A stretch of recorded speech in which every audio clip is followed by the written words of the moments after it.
Hello बच्चों, कैसे हैं आप लोग। उम्मीद करती हूँ सभी बहुत अच्छे होंगे। बच्चों, जैसा कि मैंने कहा था इससे पहली वीडियो में कि हम जो इस पार्ट के हैं वो क्वेश्चन नंबर 5 पहले करेंगे। वो इसलिए क्योंकि ये लॉन्ग क्वेश्चन है। लॉन्ग क्वेश्चन अगर हम पहले कर लेंगे तो हमें शॉर्ट क्वेश्चन करने में इजी रह जाएगा, इसलिए हम पहले लॉन्ग क्वेश्चन करेंगे। लॉन्ग क्वेश्चन में जो प्रश्न नंबर 5 है उसमें पहला क्वेश्चन है बच्चों कि जल पंप में कितने वाल्व होते हैं, प्रत्येक का कार्य स्पष्ट करें। ये इतना इंपॉर्टेंट क्वेश्चन नहीं है, इसलिए हम ख से लेके चलते हैं। ख क्वेश्चन है निर्दव दाब मापी का सचित्र वर्णन कीजिए। ये मैं आपको अपनी एक सेपरेट वीडियो बना के ये क्लियर कर चुकी हूँ, इसलिए मैं इसको अब दोबारा नहीं पढ़ाऊंगी। अब मैं इसका लिंक शेयर कर दूंगी, आप वहां से इसको वीडियो को देख लीजिएगा। थर्ड क्वेश्चन है साइकिल पंप की कार्यविधि का सचित्र वर्णन कीजिए। तो इसका मैं समझा रही हूँ साइकिल पंप की कार्यविधि। तो साइकिल पंप की कार्यविधि क्या है। पंप आप सभी ने देखा होगा कि साइकिल का पंप कैसा होता है। इसमें एक ऐसा नली सी होती है धातु की, इसमें यहाँ वॉशर लगा होता है, वॉल्व टाइप का होता है। इसमें एक यहाँ पे धातु की नली के थ्रू एक रबर ट्यूब होती है जो कि हम साइकिल के पहिए के साथ जोड़ देते हैं। यहाँ से इसको प्रेशर करते हैं तो हवा अंदर भर जाती है। अब इसकी कार्यविधि क्या है ये मैं आपको समझा देती हूँ। देखिए, जब हम पंप को उठाते हैं, जब हम पंप को ऊपर उठाते हैं तो क्या होगा, ये भी ऊपर उठ जाएगा। जब ये ऊपर उठेगा तो यह क्या होगा, ये स्पेस जो है वो चौड़ा हो जाएगा, बड़ा हो जाएगा। जब ये स्पेस बड़ा होगा, वायु तो उसमें इतनी ही जितनी है, तो क्या होगा, ज़्यादा स्पेस, जितनी वायु अभी कम में है उतनी ही वायु फिर वो ज़्यादा में हो जाएगी। इस वजह से क्या होगा कि जो वायु दाब है वो यहाँ पर वायु दाब बहुत कम हो जाएगा। अब वायु दाब तो कम हो गया, इससे क्या होगा कि जो बाहर की वायु है, जो इस वॉशर के बाहर की वायु है, वो इस पर दबाव डालेगी। दबाव डाल के ये अंदर की तरफ वायु आ जाएगी, मतलब ये वायु अंदर भर जाएगी। कब, जब इसको हम ऊपर करेंगे। ठीक है, फिर क्या हुआ, फिर हमने इसको पंप को नीचे किया। जब हम इसको नीचे करेंगे तो वायु जो अभी इतने स्पेस में थी वो फिर इतने स्पेस में आ गई है, मतलब हमने नीचे किया तो ये नीचे हो गया और वायु कम स्पेस में रह गई है। इसकी वजह से क्या होगा कि वायु दाब यहाँ पर बढ़ जाएगा। वायु दाब बढ़ने के कारण ये जो वॉशर है ये फैल जाएगा और साइडों पे यहाँ पे इस दीवार पर चिपक जाएगा। दीवार पर चिपकने से क्या होगा, वायु दाब तो बढ़ रहा है, लेकिन क्योंकि वॉशर चिपका हुआ है इसलिए वायु बाहर नहीं जा पा रही है। तो ये वायु कहाँ जाएगी, ये वायु जाएगी इस धातु की नली के थ्रू इस रबर ट्यूब में जाएगी। और ये रबर ट्यूब क्योंकि हमने साइकिल की ट्यूब से जोड़ी हुई है, इसलिए जो वायु है वो प्रेशर से यहाँ पर भर जाएगी। जब इसमें भर जाएगी फिर इसको हम वापस खींचेंगे, लेकिन क्योंकि यहाँ वायुदाब ज़्यादा है, क्योंकि यहाँ वायु साइकिल की जो व्हील है, पहिया है, उसमें भरी हुई है, तो ये वायुदाब ज़्यादा होने के कारण ये वायु जो है वापस यहाँ पर नहीं आ पाती है। इस वजह से जब इसको हम ऊपर खींचते हैं फिर से वायु अंदर आती है, फिर जब दबाते हैं तो वायुदाब बढ़ जाता है, वो वायु फिर यहाँ पहुँच जाती है। इस तरह से ये जो साइकिल का पंप है ये कार्य करता है। इसको मैंने लिखा भी है और आप इसको नोट्स भी इसको उतार सकते हैं। ठीक है, चलिए इसके नोट्स देख लीजिए। साइकिल पंप की क्रियाविधि। साइकिल पंप के हत्थे को ऊपर की ओर खींचा जाता है, तब पिस्टन के नीचे खाली स्थान बढ़ जाता है। जो ये प्रेशर जाता है उसे पिस्टन कहते हैं। उस पिस्टन के नीचे खाली स्थान बढ़ जाता है तथा वायुदाब कम हो जाता है। वही जो मैंने आपको बताया था, वायु बाहर से दबाव डालकर वॉशर के नीचे बेलन में भर जाती है। जब हत्थे को नीचे दबाया जाता है तब पिस्टन के नीचे की वायु पर दाब बढ़ता है, जिसके कारण वॉशर के किनारे फैलकर बेलन से चिपक जाते हैं और दबी हुई वायु रबर की नली से होकर ट्यूब में चली जाती है। ठीक है, साइकिल ट्यूब में भरी वायु रबर ट्यूब पर दाब डालती है, जिससे साइकिल ट्यूब की हवा बाहर नहीं निकल पाती है। पिस्टन को बार बार ऊपर नीचे करने से साइकिल ट्यूब में हवा भर जाती है। सब वही चीज़ें हैं जो कि मैंने आपको अभी बताई थी, समझाई थी, वो सब हमने इसमें लिख दिया है, जिससे कि आप अपनी कॉपी में इसको उतार सके और एग्जाम में लिख सके। अब चलिए नेक्स्ट क्वेश्चन करते हैं। नेक्स्ट क्वेश्चन है बच्चों, उत्प्लावन बल किसे कहते हैं, इसके आधार पर प्लवन का सिद्धांत स्पष्ट करें। ठीक है, उत्प्लावन बल देना है हमें इसमें। उत्प्लावन बल क्या होता है, जब किसी वस्तु को पानी या किसी द्रव में डुबोया जाता है। ध्यान से देखिएगा, जब किसी वस्तु को पानी या किसी द्रव में डुबोया जाता है तो वह वस्तु अपने आयतन के बराबर पानी या द्रव को विस्थापित कर देती है। आपने क्या देखा होगा, जब हम किसी बाल्टी में पानी, पूरी बाल्टी भरी हुई हो, उसमें हम मग्गा डालते हैं। तो मग्गा डालने से क्या होता है, वो मग्गे पानी के भरा हुआ है बाल्टी में, इसलिए वो क्या करता है, पानी बाहर आ जाता है। बाहर क्यों आता है, क्योंकि हमने उसमें मग्गा डाला है, मग डाला है। मग डालने से जितना मग का आयतन है वो पानी बाहर आ जाएगा। तो यही है इसमें, जब भी किसी पानी या द्रव्य वस्तु को डाला जाता है, डुबोया जाता है, तो वह अपने आयतन के बराबर पानी या द्रव को विस्थापित करती है, उसको हटा देती है।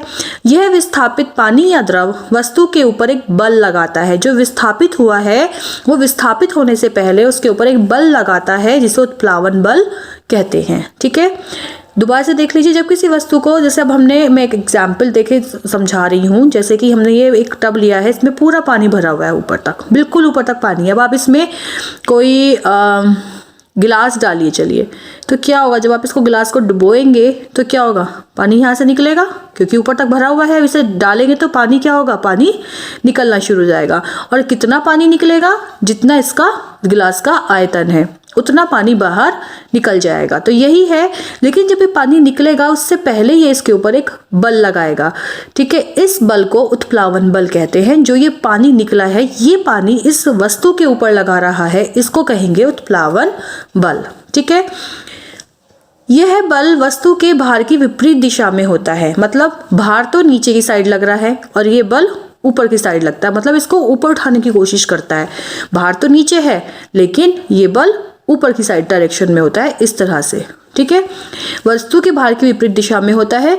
उत्प्लावन बल के कारण ही वस्तु को किसी द्रव में डुबोने पर उसका भार में कमी प्रतीत होती है। आपने देखा होगा, आप किसी बड़ी भारी चीज को आप पानी में डालिए, वो हमेशा हल्का लगता है।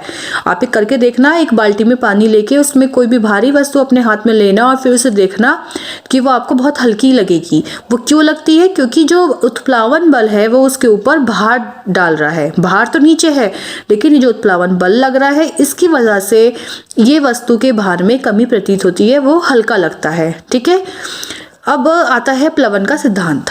प्लवन का सिद्धांत क्या है बच्चों? प्लवन का सिद्धांत उत्प्लावन बल के ऊपर ही डिपेंड करता है। हमने यहाँ पे 3 कंडीशन ली हैं। पहले तो हम ये समझ लेते हैं कि W और W1 क्या है। W है वस्तु का हवा में भार, कि वस्तु कितनी भारी है, और W1 है वस्तु पर लगने वाला उत्प्लावन बल, मतलब जो कि नीचे की साइड से लग रहा है। ध्यान रखना, भार जो लगता है वो ऊपर की साइड से लगता है। W1 मतलब उत्प्लावन बल जो लगाएगा पानी, वो नीचे से ऊपर की दिशा में लगेगा। तो W इज वस्तु का हवा में भार और W1 वस्तु पर लगने वाला उत्प्लावन बल। पहली कंडीशन है बच्चों कि जब W छोटा है W1 से, मतलब वस्तु का भार कम है वस्तु पर लगने वाले उत्प्लावन बल से। उत्प्लावन बल ज्यादा है तो क्या होगा, जब उत्प्लावन बल ज्यादा है तो ये इसको ऊपर को धकेलेगा, तो क्या होगा, वस्तु आधी तैरेगी आधी बाहर रहेगी, क्योंकि उत्प्लावन बल ज्यादा है, वो उसको ऊपर धकेल रहा है। इस तरह से याद रखना है इसको, क्योंकि उत्प्लावन बल ज्यादा है, वो नीचे से ऊपर रखता है, तो वो उसे ऊपर धकेल रहा है, इसलिए वस्तु आधी तैरेगी और आधी हवा में रहेगी। ठीक है, फिर क्या है, जब W बराबर है W1 के, मतलब भार और उत्प्लावन बल दोनों बराबर हैं, कब क्या होगा, वस्तु पूरी डूबी रहेगी लेकिन तैरेगी, पानी में पूर्णतया डूबते हुए तैरेगी। ठीक है, तीसरी कंडीशन है जब वस्तु का भार उत्प्लावन बल से ज्यादा है, मतलब ये कम हो गया है और ये जो भार है ये ज्यादा हो गया। जब कोई वस्तु भारी हो चुकी है तो क्या होगा, वो डूब जाएगी अंदर। तो इसमें क्या है, जब भार ज्यादा हो गया है तो ये पूरी वस्तु इसमें डूब जाएगी। ठीक है, मैंने आपको तीनों कंडीशन समझा दी हैं। अब इसके बेस पर प्लवन का सिद्धांत क्या है ये देखते हैं। जब वस्तु का भार वस्तु द्वारा हटाए गए पानी के भार के बराबर होता है, मतलब जब W W1 के बराबर है, कि वस्तु का भार वस्तु द्वारा हटाए गए पानी के भार के बराबर होता है, तो वस्तु पानी की सतह पर पूर्णतः डूबी हुई तैरती है, क्योंकि जब बराबर होंगे तब उस टाइम पर डूबेगी भी और तैरेगी भी। इसे प्लवन का सिद्धांत कहते हैं। जो सेकंड कंडीशन है उसको बोलते हैं प्लवन का सिद्धांत। बच्चों, इसका लास्ट क्वेश्चन है। इस क्वेश्चन का आर्किमिडीज का सिद्धांत क्या है, बहुत इंपॉर्टेंट क्वेश्चन है। ये अधिकतर एग्जाम में पूछा जाता है कि आर्किमिडीज का सिद्धांत क्या है। आर्किमिडीज का सिद्धांत है कि जब कोई वस्तु किसी द्रव में पूर्णतः या आंशिक रूप से डुबोई जाती है तो उसके भार में कमी प्रतीत होती है। यह हम आपको ऑलरेडी एक्सप्लेन कर चुके हैं कि उसके भार में कमी प्रतीत होती है। भार में यह कमी उस वस्तु द्वारा हटाए गए द्रव के भार के बराबर होती है। कितनी कमी महसूस होती है, जितना वो वस्तु द्रव को हटा रही है। और कितना द्रव हटाती है, अपने आयतन के बराबर वो द्रव हटाती है। और उसके भार में उतनी ही कमी प्रतीत होती है जितना कि उसने द्रव को हटाया है। जितने द्रव के भार को वो हटाया है वो उतनी ही उसके भार में कमी प्रतीत होती है। यही आर्किमिडीज का सिद्धांत है। मतलब मैं फिर से एक बार डिटेल में थोड़ा सा एक्सप्लेन कर रही हूँ। एक टब में आपने पानी लिया, ठीक है, इसमें आपने एक गिलास डाला भरा हुआ एक कैसा भी, तो क्या होगा, ये पानी बाहर निकलेगा, ठीक है।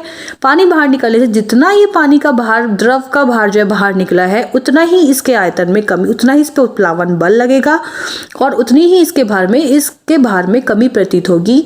इसे बोलते हैं आर्किमिडीज का सिद्धांत कि भार में यह कमी उस वस्तु के द्वारा हटाए गए द्रव के भार के बराबर होती है। जितना इसने पानी हटाया है उतना उत्प्लावन बल लगेगा और उतना ही इसके भार में कमी प्रतीत होगी।